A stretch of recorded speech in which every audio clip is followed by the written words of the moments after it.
Could this be the next mobile game changer? Samsung is right now revealing their latest flip phone to the world as the tech giant gets a little bit nostalgic. Samsung flew today tech expert Trevor Long to San Francisco. That's right.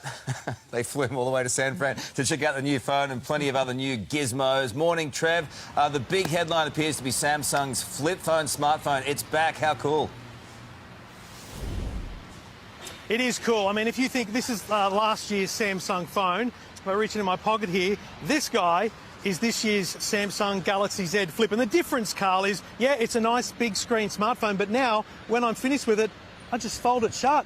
And it's a small phone, fits in the pocket, purse, bag, wherever you've got. There's a small screen on the front that gives you notifications of who's calling or other things that are popping up on your phone, but when you need it, just flips open to a full-size smartphone. It's actually really, really cool, and I think that kind of blast to the past is really attracting a lot of attention for people, plus the fact that it's just amazing technology that this glass actually folds in half.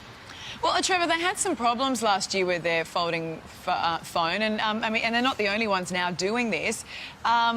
Is it still top of the market, though?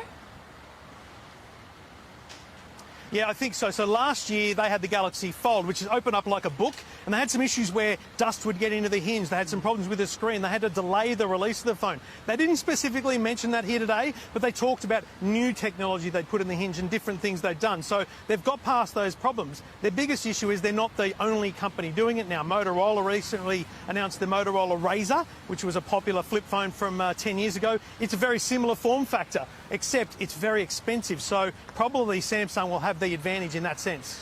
There's been lots of leaks, hasn't there, about what's coming up in the Samsung range. I reckon that flip phone looks unreal. I love the old flip phone. What else can you tell us about the latest releases? So this guy is really just the kind of showstopper. The general release here is the Samsung Galaxy S range. Last year, the Galaxy S10. This year, the Galaxy S20. There's three of them, 6.2-inch screen up to a massive 6.9-inch screen. And They all record 8K video. They all have advanced cameras. And one of them, the Ultra, has a 100 times zoom on the cameras. So they call it space zoom. I'm tipping because people are going to take a lot of photos of the moon with that zoom. So it's a pretty epic camera. That'll be their most expensive phone at around $2,299. So, and when will these be available? And you're saying that's the most expensive. What's sort of the price range we're talking? Yeah, so the entry-level Galaxy S20 will be around $1,350. Pre-orders start today. They're not available until March the 6th.